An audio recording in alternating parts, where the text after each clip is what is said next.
Hola, ¿cómo están? Acá estamos en el barro, una vez más, con una amiga de la casa, Margarita Stolbizer, diputada nacional, todos la conocen, y siempre es bueno conversar con ella porque es una de las figuras que siempre está en el armado, en la cocina de la política y con una mirada eh, amplia de lo que está sucediendo. Margarita, gracias por meter las patas en el barro una vez más.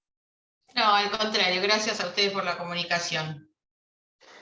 Marga, empiezo por acá. Vi que en estas gestiones que estuvo haciendo Sergio Massa, con el tema del impuesto a las ganancias primero, pero ahora con el tema de monotributistas y autónomos, ahí se armó como una conversación muy transversal para ese proyecto. Y mi pregunta es la siguiente.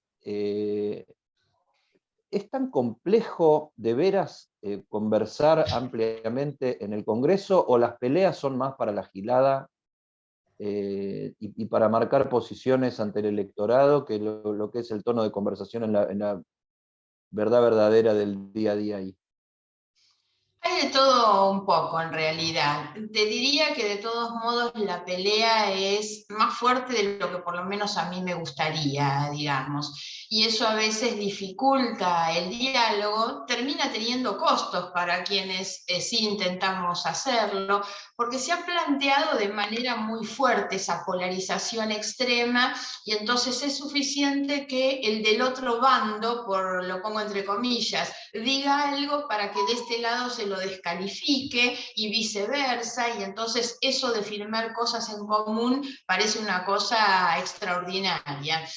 Sin embargo, a partir de la decisión del gobierno de anunciar la actualización del mínimo de ganancias, surgió como una iniciativa casi transversal, te diría, en todos los bloques, esto de que, bueno, se había generado una inequidad para los autónomos, los monotributistas, y era necesario reparar esa situación. Entonces había muchas iniciativas y a mí me pareció que era razonable y que además tenía la fortaleza suficiente que esto no fuera un planteo exclusivo de la oposición que generara una reacción en contra, sino construir un consenso desde distintas fuerzas, y entonces me pareció que la iniciativa de Massa estaba bien acompañarla, el proyecto está bien. A mí me gustaría en algunas cosas un poquito más, pero también entiendo que la construcción de los consensos obliga muchas veces a bajar nuestras exigencias, nuestras propias iniciativas, digamos, y decir, bueno, ¿hasta dónde se puede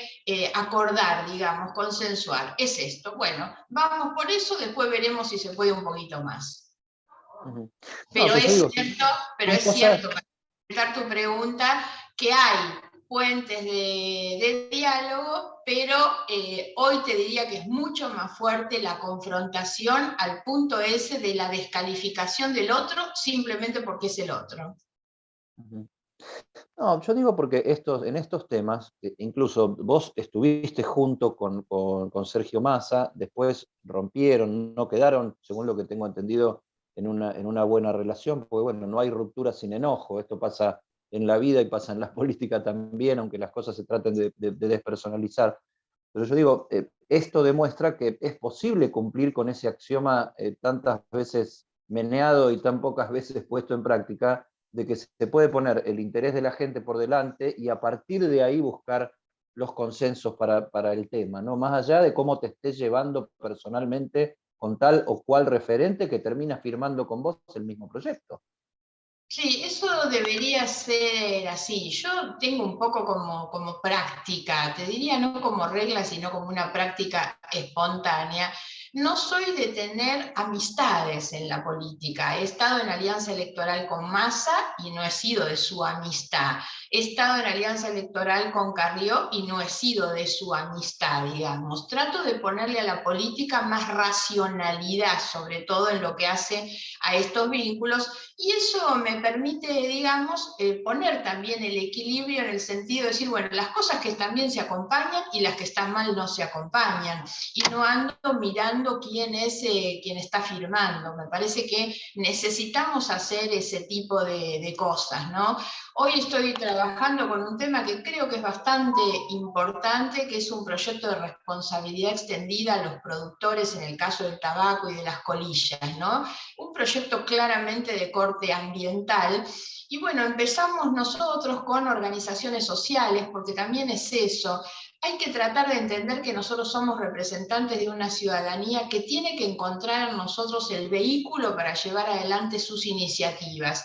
A veces los legisladores nos enamoramos de nuestros proyectos y nuestros proyectos no representan a la gente y perdemos de vista que hay mucha gente afuera que hace cosas muy buenas y que uno tiene que tratar de ser el vehículo. Entonces empezamos a trabajar con varias organizaciones ambientalistas, muchas de jóvenes, llegamos a un proyecto y bueno, y ahora lo estamos discutiendo con Leo Grosso, con Santoro, que son de otros bloques, por supuesto también con bloques de Juntos por el Cambio, como es Camila Crescimbene, que es una ambientalista, una militante ambientalista del PRO, y yo creo que es necesario, hay que tomar algunos temas, digamos, donde necesariamente hay que construir esos consensos que sean poner nuestra representación en función de lo que es. Yo estoy acá para decir y llevar adelante las cosas que la gente quiere que lleve.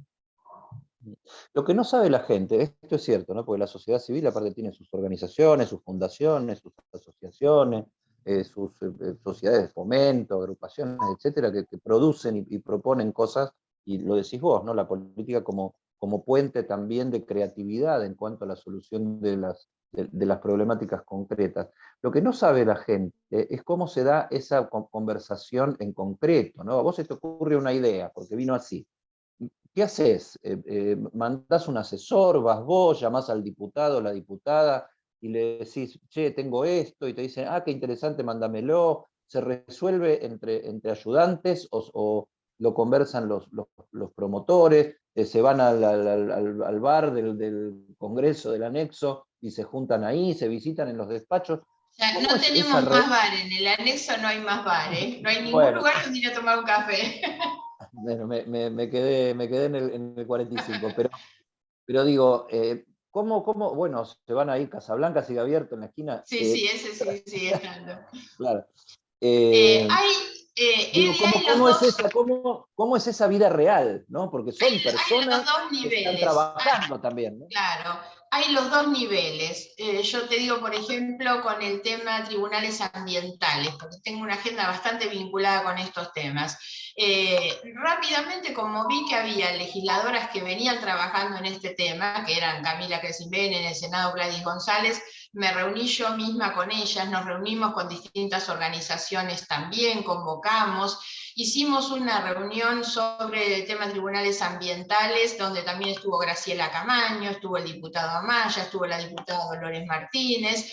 O sea, tratamos de buscar un ámbito en lo privado para nuestra conversación, pero también hacerlo público, manifiesto a través, por ejemplo, de esta audiencia pública donde participaban otras organizaciones. Y después la otra línea de trabajo es la de los asesores, que hacen más el trabajo técnico, la letra chica, cerrar el proyecto. Y entonces, a veces, cuando esos asesores empiezan a trabajar, como nos está pasando ahora con el tema tabaco, se van sumando los asesores de otro que se enteran. Uy, miren, acá ya hay esta iniciativa y entonces apoyamos. A mí me pasa también que trato de no entrar en la competencia a sacarle a otro una iniciativa que tuvo, algo que se usa mucho en el Congreso, que es que te roban la idea y otro que trata de primerear. Yo trato, cuando hay alguien que tiene una iniciativa que integralmente me parece que la comparto, digamos, voy a apoyo, no le presento un proyecto paralelo, digamos. Entonces, eso es lo que se está logrando. Eso es real, a veces Y no cuando vos, pasa. y cuando vos, en vez de presentar un proyecto paralelo, u otros casos que dicen que hay algunos que sí que roban las ideas y las presentan Sí, como sí. propias, pero no hagamos nombres, pero que a mí me han contado de Máximo Kirchner, por ejemplo, que se ha quedado con un par de proyectitos por ahí. Pero no importa, no iba a eso. Cuando vos eh, te sumás a un proyecto, ¿te sumás así con tu firma o también te sumás con tus ideas, con tus equipos, los pones a disposición para tratar de pulir y mejorar la propuesta antes de que eventualmente llegue a comisión y llegue a ser tratado sobre tabla? Hay las dos cosas. A veces hay un proyecto que te lo mandan ya armadito, cerradito, entonces yo lo que hago es adhiero a ese proyecto y no hago ningún cambio. Cuando, como nosotros estamos trabajando en estos ejemplos que te daba antes, los sometemos a la discusión previa, lo que hay es que cada uno hace sus aportes y se llega a una redacción antes de presentarlo, que es el resultado de ese trabajo previo, que hacemos los legisladores y también los asesores. Ujú. ¿Sabes por qué pregunto esto? Porque siempre se pone en boga, y ahora que hay propuestas que van muy, muy por ese lado, el tema del costo de la política. Que por un lado se lo sobredimensiona como si achicando el gasto de la política se resolvieran los problemas económicos del país, lo cual es una gran simplificación. Tal vez sea cierto que un poco de ejemplaridad y poder ahorrar y mostrar desde la dirigencia política capacidad de ahorro y de esfuerzo también le daría mayor credibilidad. Pero lo concreto, por lo que vos estás contando, es que la política no es solamente ir a los programas de tele y ir a la sesión a Claro. discutir, sino que tiene un día a día que lleva elaboración, este tipo de reuniones, visitas más allá de las campañas electorales, digamos, o sea, relaciones con organizaciones sociales, conversaciones, Claro, claro, yo escuchas, estuve en estos días análisis, en una planta de análisis, reciclado, estuve en una planta de análisis de, reciclado de anal, plásticos en analizar, Avellaneda, y de ahí vengo con analizar ideas. analizar la factibilidad de un proyecto, porque a veces Claro. no es que la sociedad civil tenga la razón o la solución de todo, a veces te deben traer también proyectos que, bueno, no son posibles, se contradicen con las leyes ya existentes. Qué sé yo, hay que elaborar. La política bien entendida lleva tiempo y lleva gasto. Sí, sí, sí. Y estudio, porque me parece que vos tenés que ir y visitar, como hicimos nosotros, la planta de reciclado de plástico, de ahí te traes ideas, por supuesto, pedidos que la gente hace y en qué le parece que nosotros podríamos ayudar y mejorar, pero pues me tengo que sentar y saber que lo que voy a proponer no tiene riesgos de ser inconstitucional o de afectar, digamos, algún derecho que surge del Código Civil. O sea, yo me meto un poco y estudio. También creo que juega bastante lo que es la especialización, por ejemplo. No es que todos vamos a saber de todos los temas. Para algo estamos en determinadas comisiones y entonces trabajamos en determinadas temáticas. En el resto lo que uno hace es, bueno, darle el apoyo a los que se están involucrando con otros temas por su especialidad, digamos. Me parece que también eso hay que respetarlo, y un poco la idea de los asesores técnicos que hay apunta en ese sentido, a mejorar nuestra tarea política a través de ese aporte. Siempre hay que entender que el trabajo es en conjunto y requiere una formación política y una formación técnica. Ambas cosas son las que se deben conjugar para tener una buena gestión, en mi caso parlamentaria, ¿no? En tu caso, ¿cuántas horas promedio te lleva la labor parlamentaria más allá de lo que se ve? Y bastante, te diría yo. Hoy ya estoy en la cámara, empecé tempranito leyendo cosas que ayer me pasaron, digamos, que es un poco este proyecto del que te hablaba y algunas otras iniciativas. Yo trabajo bastante el tema internacional también, entonces estoy bastante metida con la cuestión de la Cumbre de las Américas y con otros temas. He presentado proyectos recientemente sobre cuestión de armas nucleares, sobre municiones en racimo, bueno, una cantidad de iniciativas, entonces me llevo el trabajo para leer. Hoy empecé muy temprano leyendo esas cosas, ahora ya estoy en la cámara, entonces me siento en la computadora y empiezo a saldar temas, a decir, bueno, esto está listo para presentarse, lo otro no, armar agenda. En la tarde tengo una agenda, por ejemplo, con Amnistía Internacional por el tema de la designación del defensor del pueblo, que sabés que está pendiente hace tantos años. Amnistía con otras organizaciones me han pedido una entrevista para eso.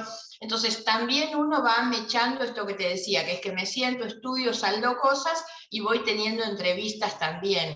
En mi caso la jornada es como bastante larga, digamos, y le dedico bastante tiempo, pero así también te digo que yo estoy cumpliendo mi 5º mandato como diputada y vine un poquito menos obsesiva de lo que fui en mis gestiones anteriores. En las anteriores era tremendo, tremendo, y me parece que tampoco uno puede hacerlo de esa manera porque se desgasta mucho. Pero es importante marcar esto que vos decías, el trabajo del legislador no son solamente las sesiones, porque si no después te hacen la puntuación, digamos, y bueno, pero si hubo tan pocas sesiones en el año no trabajaste nada. Es cierto que el Congreso viene muy atrasado en su trabajo porque estamos en mayo y recién estamos poniéndonos en marcha, pero lo cierto es que no son las sesiones el único momento donde se hace trabajo parlamentario.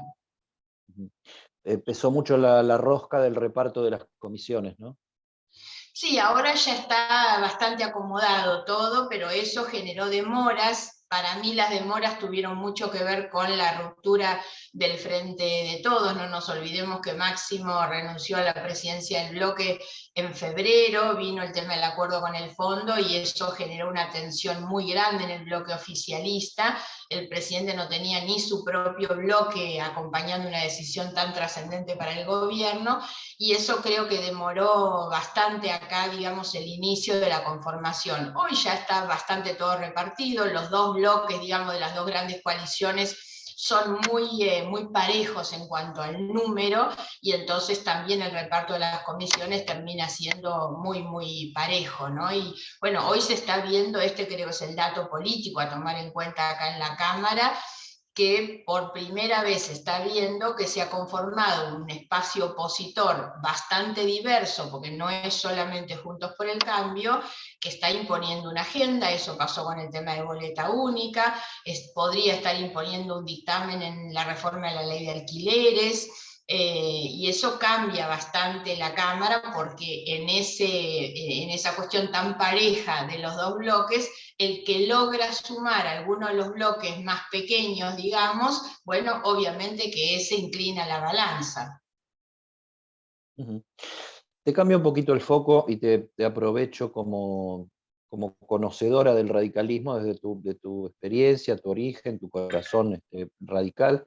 Estuvo la convención, para que nos ayudes a entender, estuvo la convención de la UCR el otro día, el viernes pasado, ahí quedó de presidente Gastón Manes.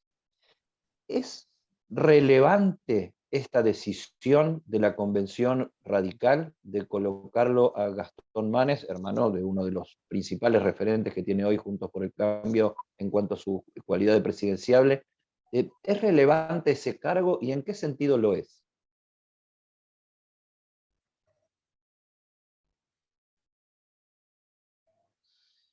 A ver, te diría, sí, supongo que debe ser relevante. Es poco común, al menos en el radicalismo y en todo lo que yo he conocido el radicalismo en general, las convenciones siempre fueron presididas medio por próceres, ¿no? Uno de los últimos, ahora el último fue Jorge Sapia, el cordobés, el anterior había sido Hipólito Solari Irigoyen. O sea, la convención en general se reservaba bastante para los próceres, digamos. Entonces, esta decisión por lo menos fue un poco extraña o diferente a lo que era. Ahora, a mí lo que me pareció interesante de la convención y de todo el proceso que viene haciendo el radicalismo es encontrar un radicalismo empoderado, o por lo menos decidido a empoderarse en su relación con el PRO dentro de la coalición de Juntos por el Cambio. Y eso fue lo más destacado de todos los discursos del otro día, no solamente de Manes, sino los discursos de Morales, de Valdés, de Negri. Creo que en general la línea discursiva del radicalismo hoy es decir, bueno, acá estamos nosotros, ya no estamos para acompañar, digamos, un candidato del PRO, tendremos un candidato propio, pero van más allá, que es, tendremos un candidato propio para defender un conjunto de ideas, un ideario también propio que no es el mismo que expresa el PRO. Eso me parece que es lo más relevante y que se vio muy claramente en la convención, y que haber designado a Gastón Manes me da la impresión hoy que tiene más que ver con eso, que es decir, bueno, estamos mostrando un radicalismo que expresa un proyecto político y un proyecto de país distinto. O sea, no se puso esta vuelta a un prócer, sino al hermano del candidato a prócer, porque viste que Facundo Claro. tiene esas ganas de ser Sarmiento, ¿no? Sí, sí, sí, por supuesto, sí, sí. Marga, ¿y estas cosas te dan algo de nostalgia de no estar ahí? No, no te diría nostalgia, pero yo, además de venir de una cultura muy radical, siempre dije, incluso cuando nos fuimos y fundamos el partido GEN, que éramos muchos radicales en ese momento, siempre decíamos, nosotros somos genéticamente radicales, pero queremos un proyecto de país diferente. A mí lo que me gusta, me entusiasma, te diría mucho, es este radicalismo decidido a buscar un proyecto de país diferente. De todos modos, algo de las razones por las que yo en su momento me fui, que era una, un internismo casi patológico, en realidad no veo que eso haya desaparecido tampoco, digamos, y bueno, nosotros hemos decidido conformar un partido que forma hoy parte de la coalición Juntos por el Cambio, pero desde una identidad propia, digamos. Así que estoy bastante conforme con ese proceso, pero también lo estoy mirándolo de afuera. Quedó en la mayoría de los títulos, de los entrecomillados que dio la Convención Radical, quedó una frase cuando asumió el cargo Gastón Manes, que dijo que me perdone Mauricio Macri, pero esta vuelta el mejor candidato va a ser Radical. Cosa que yo creo que no le preocupó para nada a Macri. A Macri le encanta que lo señalen y lo pongan en la conversación. Me parece que al que más le preocupó fue a Rodríguez Larreta. Sí, posiblemente. Pero en realidad también creo que para Rodríguez Larreta le quita más el sueño, Macri que Manes, ¿eh? Larreta venía, y creo que con bastante justicia, ¿no? Yo he elogiado bastante cómo se posicionó, sobre todo Larreta, durante toda la pandemia, sus relaciones y sus tensiones para bien y para mal con el presidente de la Nación. Me pareció que habían instalado un liderazgo en Larreta, digamos, y sin embargo en los últimos meses eso se ha ido debilitando y eso tiene que ver con la irrupción de Macri en el escenario. Yo creo que la decisión de Macri de jugar, no sé si a candidato o a poner candidato, pero de hecho a ocupar el escenario le ha ido achicando muchísimo ese crecimiento que había tenido Larreta en su liderazgo. Entonces me parece que más esa es la preocupación. Creo que hoy dentro del PRO hay una tensión muy fuerte que en cambio me parece mucho más saldada en el radicalismo y eso hace que el radicalismo esté parado más fuerte hoy frente al PRO. Sí, lo que pasa en relación al radicalismo con Rodríguez Larreta es que Rodríguez Larreta pierde el centro político racional, digamos, ¿no? O sea, le entra un competidor fuerte ahí desde la Unión Cívica Radical y no con un candidato, sino con más de uno.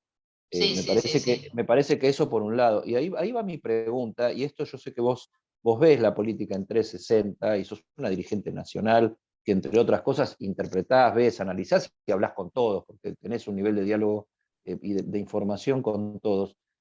¿No le está pasando a Rodríguez Larreta algo así como el síndrome de Alberto Fernández? Porque vos decís, Sí, claro.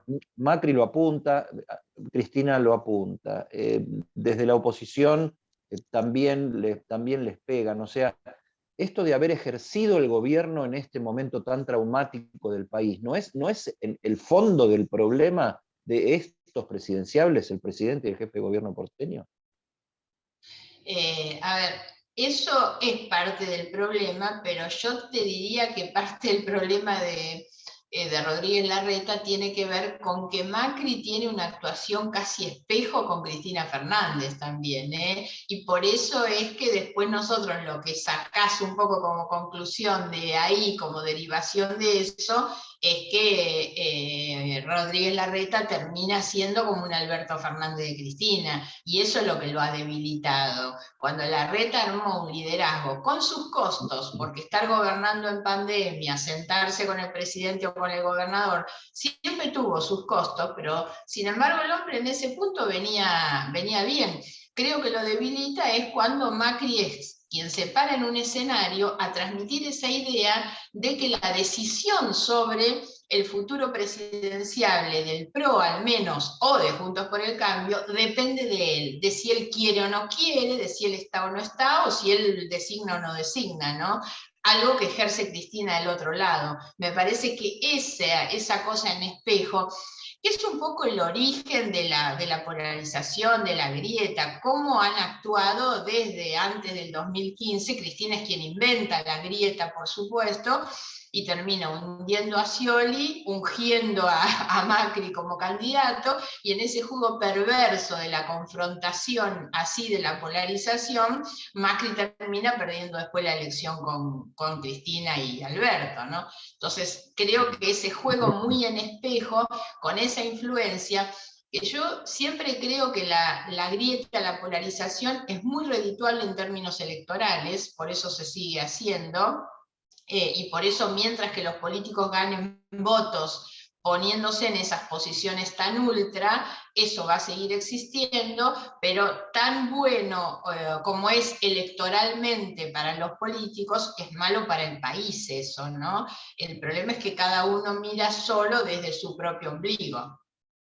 Sí, porque vos lo decís, ¿no? Pero es como que ese empate, que en teoría debería generar, bueno, ya que empatamos, conversemos, porque la función nuestra es gobernar, ¿no? Es representar al pueblo en la acción de gobierno. No, contrariamente a eso, el empate te congela. O Claro. sea, te obliga a seguir confrontando porque dentro de poco vas a tener otra elección. Sí, sí, sí, sí, sí. Sumado a que también te genera ese debilitamiento dentro de los propios espacios, porque le aparecen a Alberto sus competidores internos y le aparecen a Larreta también sus competidores internos, ¿no? Entonces, en términos generales, las figuras se debilitan. ¿Y qué ocurre? Se potencian aquellos que aparecen como los grandes electores, Cristina y Macri, ¿no? Y bueno, y esas cosas no le hacen bien, insisto, al funcionamiento del sistema y de la Argentina.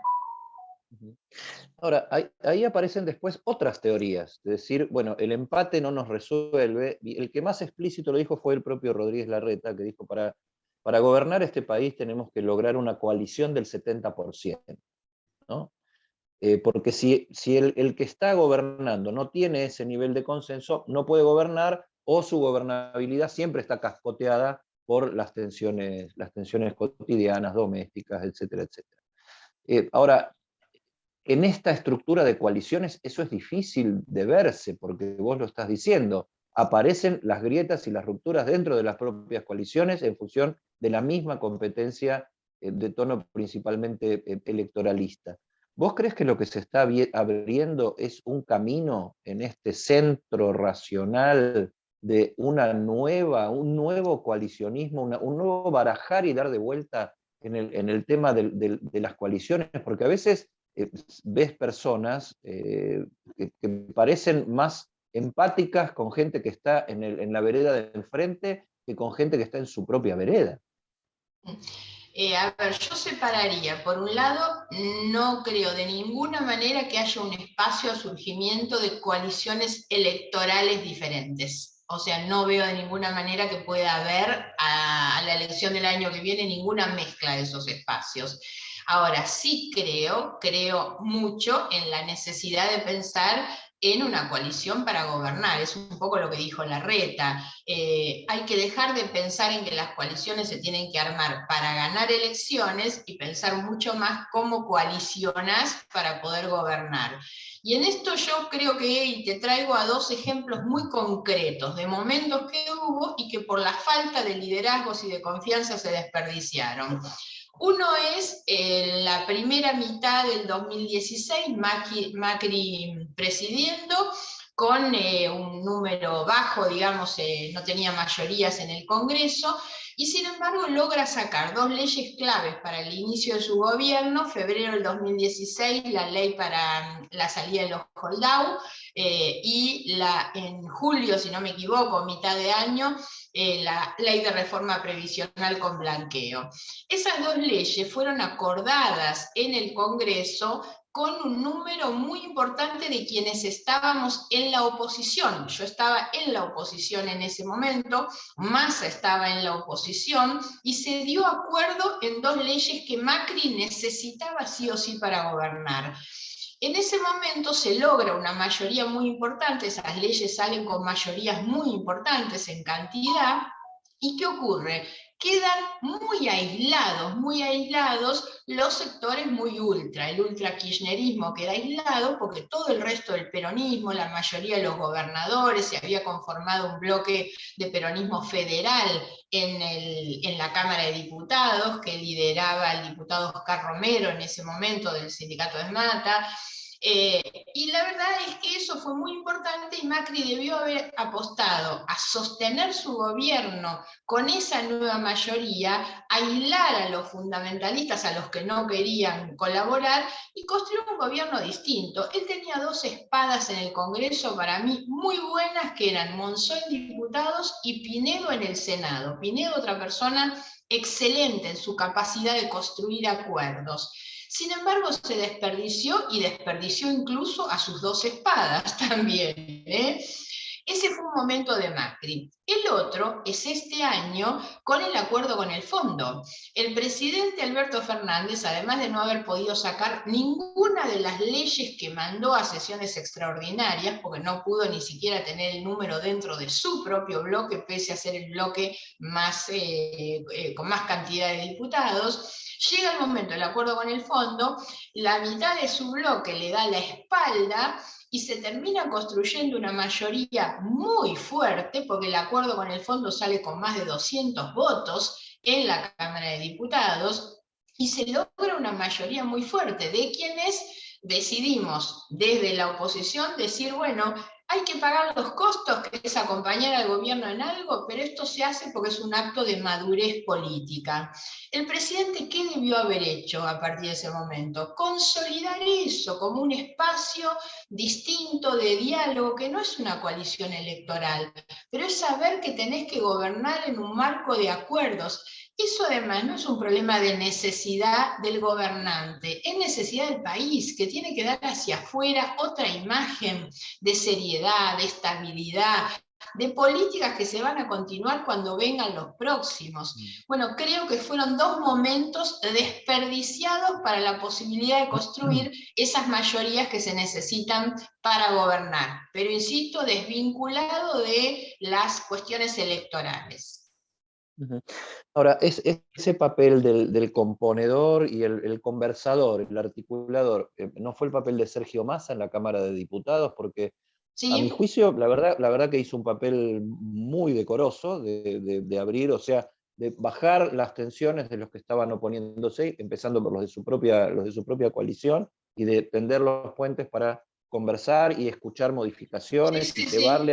y llevarle al presidente. Después, si eso le rinde políticamente o no, yo creo que en la Argentina hacer las cosas bien no No, claro. necesariamente, no No, es otra necesariamente cosa. rinde, Sí, sí, pero así como yo te decía, en la anterior habían sido Monzó y Monzó y Pinedo, Pinedo para o sea, Macri, más, ahora lo fue más, Massa, y pongo también ahí en el caso de diputados al diputado que reemplazó a Máximo en la presidencia del bloque, que es Germán Martínez, que también es una persona de mucho diálogo con la oposición, respetuoso y respetable, y me parece que fueron los dos articuladores de eso. Siempre para estas cosas, en el primer ejemplo y en el segundo, vos necesitas contar con la madurez de los dos lados, que es esa madurez de decir, bueno, si tengo que pagar un costo, lo pago, pero esto es lo que debo hacer, esto es lo que corresponde hacer. Me parece que en los dos casos se hizo, existieron esos articuladores, pero no hubo de parte de quien debía darle a eso una consistencia y una continuidad distinta. Desde el Poder Ejecutivo no existió la convicción, ¿no? o sea, falta que el principal líder, que es el presidente, le ponga el moño a esa tónica, y eso es lo que tanto con Macri como con Alberto, según tu punto de Claro. vista, no sucedió. Te hago un giro en la temática para otro tema del que vos te ocupás, y con esta terminamos. Vos te ocupás también de los temas internacionales, mencionabas recién que estás trabajando sobre el tema de la Cumbre de las Américas, etc. Hay un tema, ¿no? O sea, se dice que una de las características de este gobierno o del kirchnerismo ampliamente es dejar al país fuera del mundo. Y estamos empezando en junio, un mes de junio, donde Cumbre de las Américas la tenés ahí ya empezando, la Argentina va a ir, el presidente de los Estados Unidos llama al presidente argentino para chequear que vaya. Después tenés la cumbre de los BRICS, donde tenés ya por otro lado, tenés esa hegemonía ahí, China, Rusia, pero un socio regional como Brasil metido ahí. Y después, vía los alemanes, la socialdemocracia alemana ahora en el poder, también la invitación a la Argentina y al presidente argentino a participar del G7. ¿De qué aislamiento hablamos? Pues yo digo, otra cosa es que la Argentina lo que esté jugando es un papel de menesteroso yendo a pedirle a todos porque estamos hechos puré desde el punto de vista económico, pero parece que aislados no estamos. Hay gente que está pensando en la Argentina para algo desde distintos intereses internacionales. Sí, es que no hay duda que la Argentina tiene un valor estratégico para cualquier estadista internacional que lo mire. Lo tiene por su ubicación geográfica, lo tiene por su riqueza, lo tiene por su historia también, porque la Argentina ha construido una historia de defensa de la democracia, los derechos humanos, y son cosas que en el plano internacional garpan también, por llamarlo de alguna manera. A mí me preocupa, pero esto como uno de los aspectos más del gobierno de Alberto Fernández, es que Alberto Fernández anda siempre como a los tumbos, como a ciegas, no sabes para dónde va a arrancar en realidad, y creo que eso es muy malo, así como en la política doméstica a veces puede pasar desapercibido, en lo internacional no pasa desapercibido. Lo de la cumbre. Sí, el presidente de los Estados Unidos llama para invitar y un poco para decir, bueno, déjense de broma porque el presidente en un momento propuso una contracumbre intentando que vayan a Estados Unidos los países que son excluidos y que ya sabemos que no van a ir, digamos. Una cosa que yo digo, no sé quién lo asesora en estas cuestiones porque realmente no es comprensible de ningún punto de vista. Ahora sí es muy comprensible que desde el mundo se mire a la Argentina con alguna atención. Igual yo no soy de creérmela con esa visión tan ombliguista de creer que somos tan imprescindibles para el resto o que nuestros problemas son los únicos del mundo. En realidad, bueno, tampoco es que nos prestan tanta atención. En ese tipo de cumbres estamos, debemos estar, pero hay que ir con seriedad, con sostenibilidad en el tiempo. Hoy se están discutiendo temas muy trascendentes en todos esos ámbitos internacionales. De hecho, la Cumbre de las Américas tiene una agenda muy buena como para que nosotros hayamos bastardeado tanto la presencia del presidente en esa cumbre que lo que se discute no tiene nada que ver con una agenda que realmente sí es muy importante. Bueno, la pregunta que me queda ahí, o la reflexión final, para ver si la compartís o no. A ver, yo lo veo al presidente a los tumbos y lo veo poco empático y lo veo como a veces como perdido y como sin, pero también lo veo muy carente de apoyos y muy carente del sostén de un proyecto estratégico, que no sé si esta misma estructura política que vos definías en tu visión puede generar un líder que sintetice por sí mismo y que no haya que ponerle a los demás a sostenerlo para generar un proyecto al que esa persona represente. No sé si me explico, o sea, nuestro Sí, yo presidencialismo te diría. debería cambiar, debería ser más un delegado de consensos, y lo que no existe en la Argentina son consensos. Bueno, siempre lo que decimos es que a falta de liderazgos unipersonales, carismáticos, que no los hay, no los tenemos, no los tiene ninguna coalición política, eso se construye colectivamente, se construye horizontalmente. Y entonces lo que al presidente le falta se lo debería aportar otro equipo, otras alianzas, digamos. El problema del presidente es que tiene una ruptura, a esta altura ya aparece como terminal, dentro de su propio frente, pero en el marco tan íntimo y tan pequeño que es entre el presidente y la vicepresidenta, que no tienen diálogo hace meses, digamos. Esa ruptura es muy fuerte y no hay ninguna pelea en ningún otro lugar de la política argentina que pueda tener el efecto que tiene esa pelea en esos términos, en ese lugar. Y eso te demuestra que te paraliza la acción en el Congreso, te paraliza la acción ejecutiva, te genera sospechas y resquemores permanentemente, y esa idea de falta de rumbo, que es por esa falta de apoyos hoy dentro de la propia coalición de gobierno. ¿Cómo sale el presidente a pedir apoyos por afuera cuando no consigue los propios? Porque eso es lo que quedó de la discusión con el acuerdo con el fondo, ¿no? Margarita Stolbizer, gracias por tu tiempo y tu aporte de siempre y el abrazo de siempre. Nos estamos viendo. Gracias, gracias por la comunicación. Saludos a tu equipo. Un abrazo.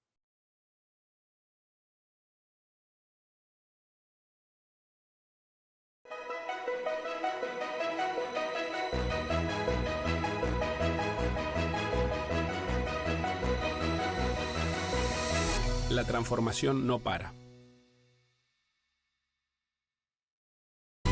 En la Ciudad Autónoma de Buenos Aires, vivir mejor es ley. Legislatura de la Ciudad Autónoma de Buenos Aires.